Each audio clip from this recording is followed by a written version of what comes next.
एक कहानी एक छोटे से गांव रामापुर की। वहाँ पे दो जुड़वा भाई रहते थे, पर उसमें से एक छोटा था और एक बड़ा था। उसमें से छोटा भाई खेलता कूदता मस्ती करता और बड़ा भाई बहुत ही आलसी था। वो जब भी देखो सोता ही रहता था, कुछ काम धंधा भी नहीं करता था। एक दिन रामापुर में जंगल से एक साधु महाराज आते हैं। वो साधु महाराज उन दोनों भाई को बोलते हैं कि यहाँ पर थोड़ी दूर में जंगल में एक गुफा के नीचे धन है, तुम जाकर उसे निकाल लो और आपस में बांट लो। मैं आपको बता रहा हूँ, किसी को मत बताना। फिर वैसा बोलकर वो साधु महाराज जंगल में चले जाते हैं।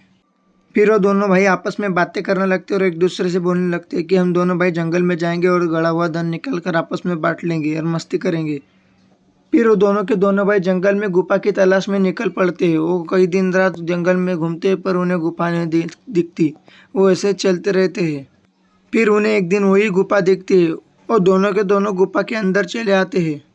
तो उन्हें पेटी दिखती है जिसमें कि बहुत ही खजाना था और बहुत खुश हो जाते हैं और खुशी के मारे नाचने लगते हैं, क्योंकि उन्हें पता था कि हम अब अमीर होने वाले हैं। फिर उसमें से बड़े भाई के दिमाग में लालच आ जाता है। उसको लगता है कि छोटे भाई को मार के सारा धन मुझे मिलेगा। फिर बड़ा भाई छोटे भाई से कहता है, मैं गांव में जाकर अपने दोनों के लिए खाने के लिए कुछ लाता हूँ, तब तक तुम सोने का ध्यान रखना, मैं अभी जाकर गांव से आता हूँ। तभी बड़ा भाई गांव में आ जाता है और खाने में दवाई मिलाकर फिर से जाने लगता है। छोटा भाई भी समझ जाता है कि बड़ा भाई गांव में जाकर कुछ ना कुछ करेगा, उससे पहले वो आती उसे मार डालना चाहिए।